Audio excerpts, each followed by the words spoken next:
97.3 ESPN presents The Sports Bash with Mike Gill. It's time for Football at 4 with 97.3 ESPN.com's Andrew DiCecco. Powered by InsideTheBirds.com. He's in! Touchdown! Now, live from inside the Matt Black Kia Studios, it's Football at 4. Football at 4 powered by InsideTheBirds.com. Andrew DiCecco from 97.3 ESPN.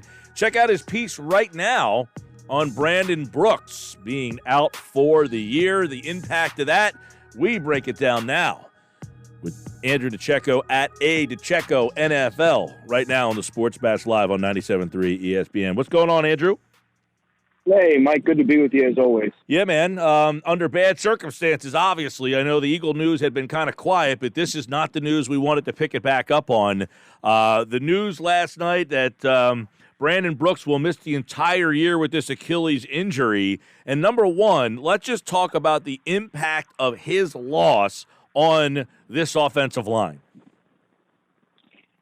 Brandon Brooks is one of the players the Eagles could least afford to lose when you look at what he brings from a leadership perspective and an on-field impact. You don't have a ton of depth behind him, but let's look at what he brings to the offensive line.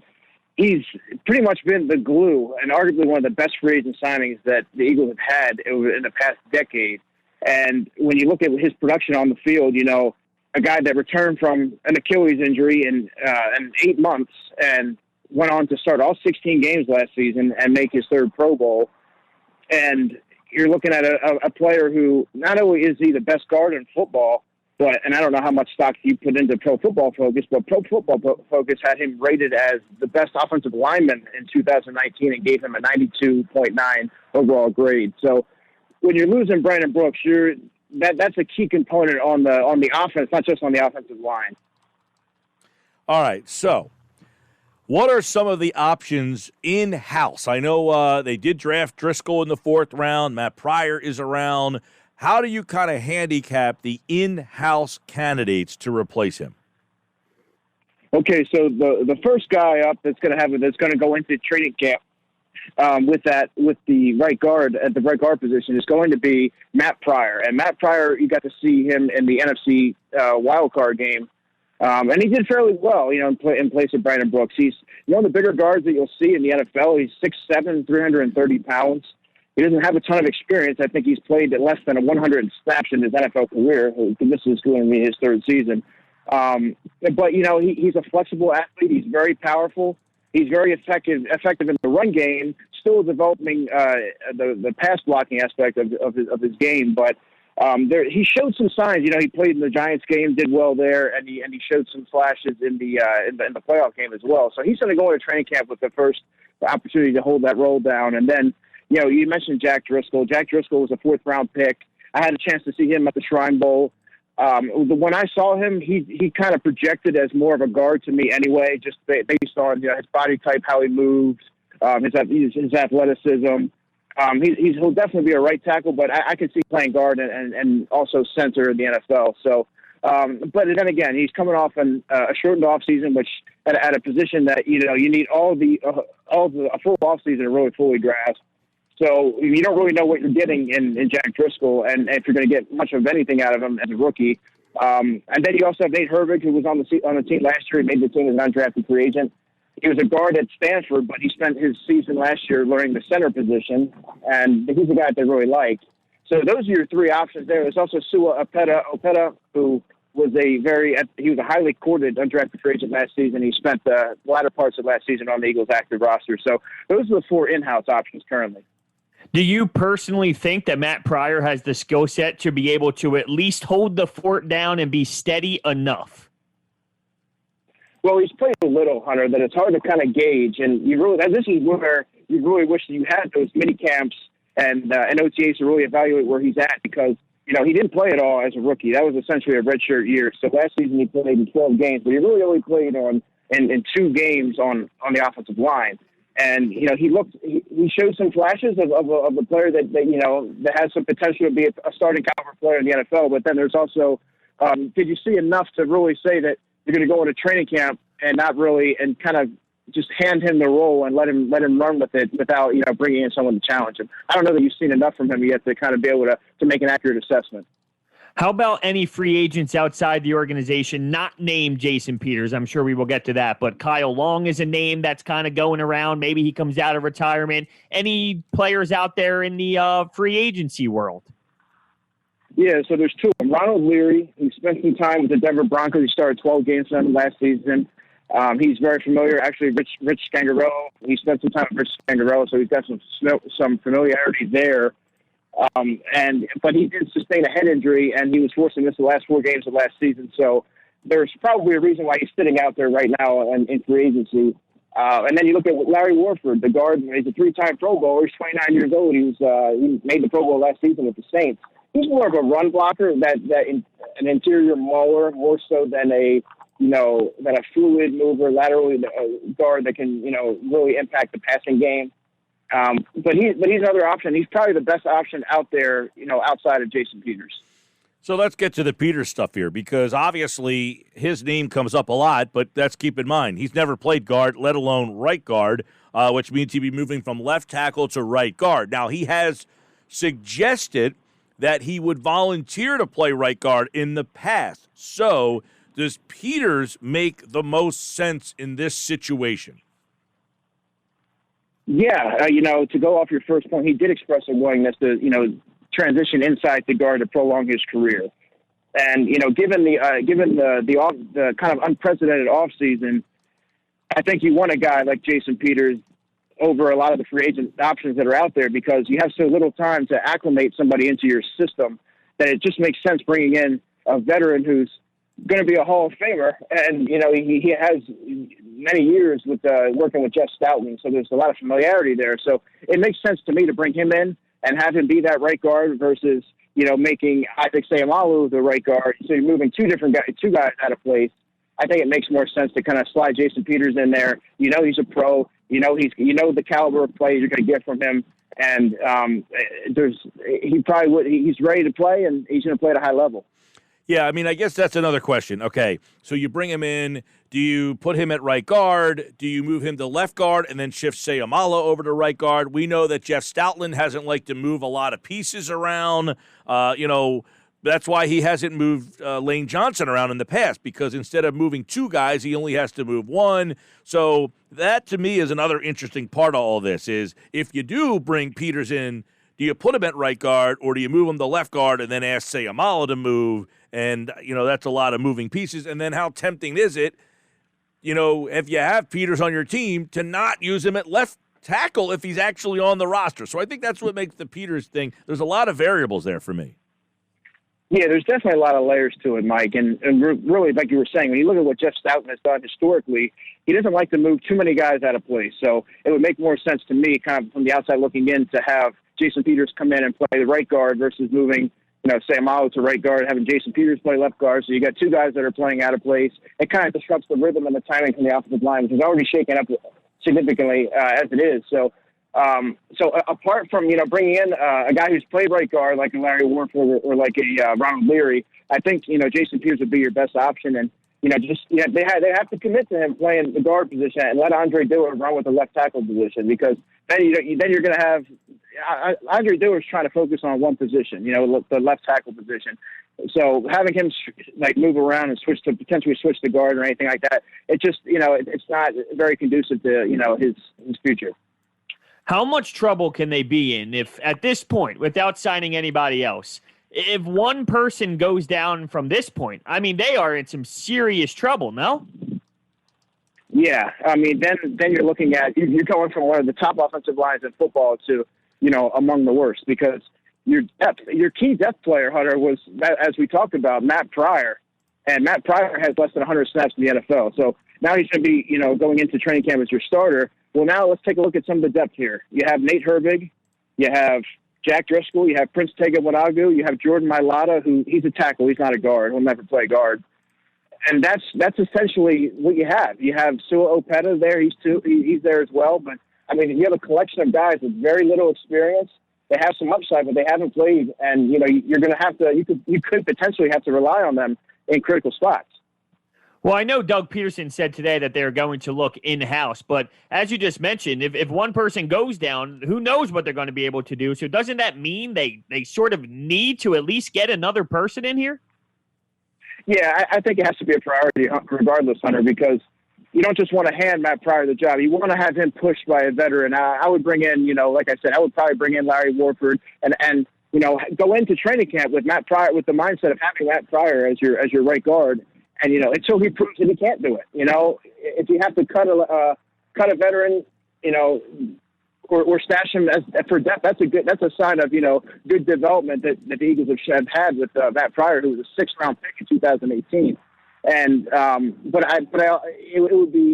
it would be wise to bring in a veteran to at least challenge him, just like we were saying about, other positions like corner and things like that. There's not enough training camp competitions that occur in today's NFL, and I think that the Eagles would be best served bringing in a vet. All right, let's go to Pryor, because he did play the one game. How did he play in the game against Seattle last year? He looked good to me. He looked relatively good. I mean, there are some plays he'd like to have back. I thought he moved pretty well in space. I thought he was very strong at the point of attack. I thought he anchored well.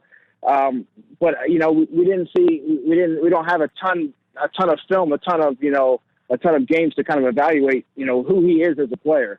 He shows some encouraging signs. I thought he'd be more of a guy that could step up and be a sling tackle. Mm-hmm. And even there were some questions about that. I've written about that for 97.3.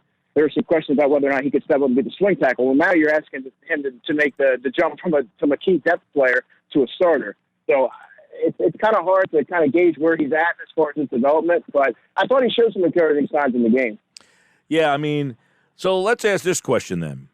What does this do in terms of the season? I mean, we got people that are, the season's over. I mean, there's some numbers out there. I think Zach Berman from The Athletic tweeted something that if you read those, you're probably hitting the panic button for the 2020 season. I mean, is it as simple as you lose Brandon Brooks, your season is doomed?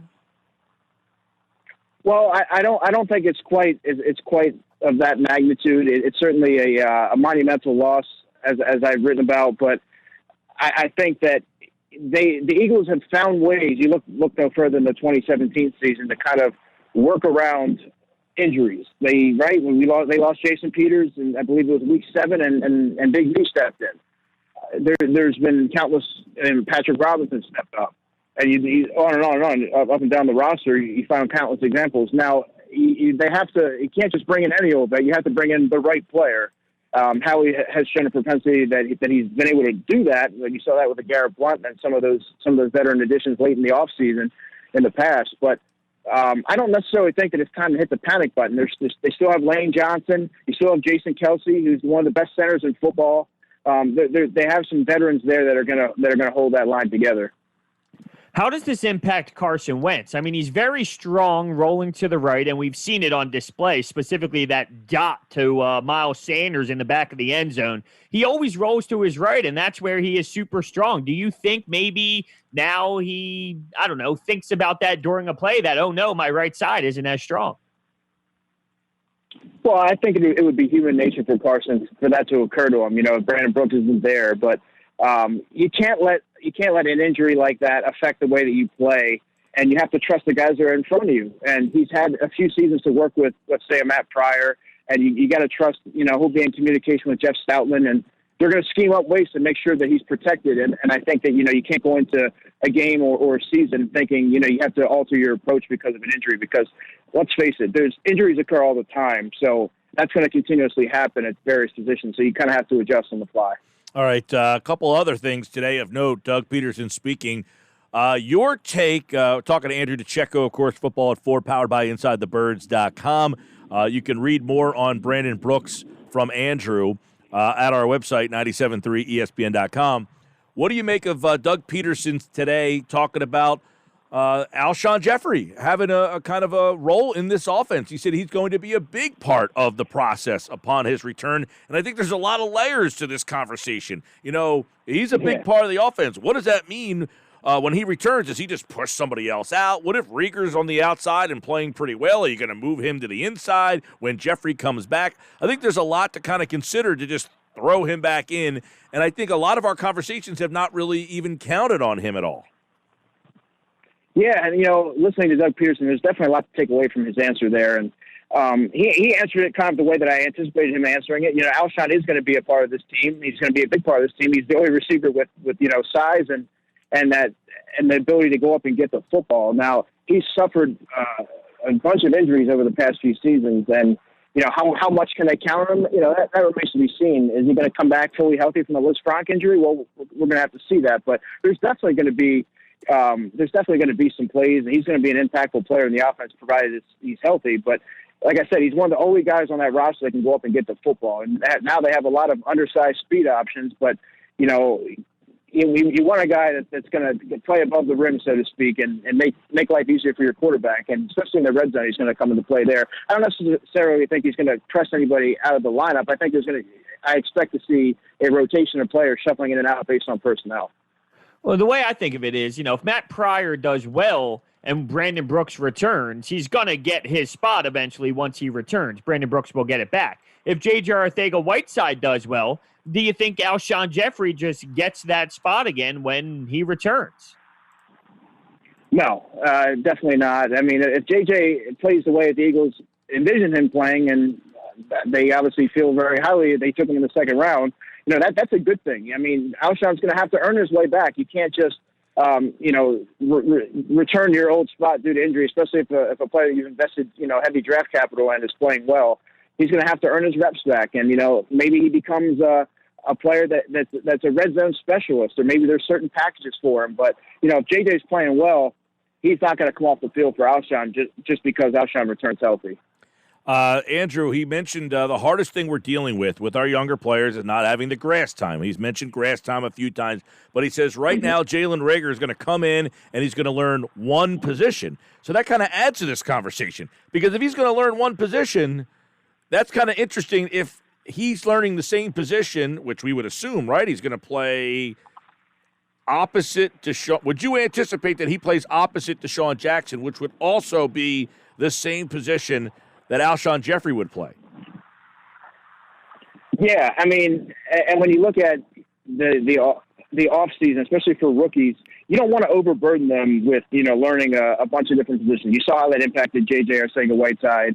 When he was learning under Carson Wentz, he would go into game weeks and not really know what he was doing. He went as far to admit that on a podcast. And when you're a rookie, you want to master one position before being tasked with doing a myriad of different things on offense. So I think that Jalen Reagor is going to play that position. He's going to master that. And I spoke to his offensive coordinator, Sonny Cumbie, before the draft, and he was very effusive in his praise for Jalen and mentioned that he's a very fast learner and that he'll seamlessly adjust to any offensive system. So I think it'll be a gradual. I think he'll probably pick things up around halfway through the season. You're going to see him kind of used in a way similar to the way Deebo Samuel was used for the 49ers. That's an interesting, I think that whole situation is interesting because, they're saying, he can learn from Deshaun Jackson and, kind of be in that role. So did they use him as a backup to Deshaun? Do they use him on the field with Deshaun? Do they, if they're not going to cross-train him, which is what they did with J.J. Arcega-Whiteside last year, which gave him a lot of problems, does he not learn the slot plays? Does that mean he's not able to be utilized in the slot? I think there's a lot of layers to a lot of this now with Alshon Jeffrey being kind of thrown back into the mix. It really involved Jalen Reagor. Yeah, and, that's also, are you taking Doug Peterson at face value? I mean, if Jalen Reagor's a quick learner, well, he's going to learn a bunch of different things. He's going to be used on these jet sweeps and learn, cross-train at multiple positions, like you were saying. And he played a bunch of positions in college as well. He's a versatile player, and that's what they drafted him to be. So I think they would be criminally, undervaluing his skill set by, pigeonholing him into one position. And I do think that you're going to see him do line up in various formations and do some different things on offense, because that's why they drafted him in the first round, because of that skill set, because of his explosive traits. And I think that's going to shine through early in the season. Now, I don't think he didn't show his hand. Andrew DiCecco, Football 4 with us here, powered by InsideTheBirds.com. he didn't play his hand on Jalen Hurts, but he did kind of speak glowingly about his ability to recall the plays and recite them, and that Press Taylor has kind of put him in huddle situations where he has kind of reverberated the plays back to him. So it's obviously showing that they feel very they feel very good about what Hurts is able to do in terms of retaining information. But I don't think it's really, unless you read it differently than I do, it hasn't given us a glimpse of how they plan on using Hurts. No, I think that's the great mystery, right? You know, everybody wants to know, is trying to configure how they're going to work this guy into the offense. And one of the things that one of his best traits going into the draft is that he does have that astute football IQ. He is a fast learner and retains information extremely well. You factor that in on top of being an explosive athlete. They're going to use the guy. They drafted him in the second round, but as we went over all the different offensive weapons that the Eagles have, you know, how many plays are you going to be able to realistically fit him in on every week? You know, you got guys like Boston Scott and Dallas Goedert that are you know, depth players that need the football as well. You have Greg Ward and those guys. So how many plays can you really dedicate each week to Jalen Hurts? I think there'll certainly be some red zone packages in there, and I think they're going to take advantage of his athleticism and ability to. He has a nose for the end zone. I think they're going to fully utilize that. All right. Before we let you roll, I want to get your opinion because this is something we talked a lot about yesterday. The Zeke Elliott, you know, he comes down with coronavirus. Several Cowboy players, Texan players. Do you now feel that a player of Elliott's magnitude and hearing that several players came down with this coronavirus, are you less optimistic that the NFL starts on time? Well, you know, we're kind of all going through this together. This is unprecedented, and every day we seem to be gaining new information. And last week, you and I, when we were talking, we were very optimistic. You know, we heard some very encouraging things. But now, you know, it's kind of clouded a little bit with some of the recent things that have popped up. You look at Ezekiel, you look at some of the Texans players. You also look at what happened with the University of Houston when they tried to conduct some practices and the players came down with the virus. And you look at, you know, places like you look at areas like Texas, California, Florida, South Carolina. All these areas are you know, they're spiking. These COVID cases are spiking, and you know, each and every day you kind of hear more and more horror stories here. It's starting to complicate things a little bit. So I'm not as confident as I was this time last week when we spoke that things are set to start on time. All right. As you said, we're learning new things every day. We'll continue to keep an eye on it. Football at 4 will be on it, powered by InsideTheBirds.com. He's Andrew DiCecco. For more from Andrew, check out 97.3ESPN.com. He's got a piece up right now on Brandon Brooks, and you can read that and more at 97.3ESPN.com, at DiCecco NFL on Twitter. Thanks, pal. You got it, guys. Take care. And he, like all guests, appeared via the Boardwalk Honda hotline. Andrew DiCecco's back on Friday. Tomorrow, Jeff Mosher's in for Football at 4. Adam Kaplan. Should be interesting to hear what Kaplan has on Thursday, because by then we might have some more information on the possibility of, hey, are the Eagles interested in going outside the organization for that right guard spot?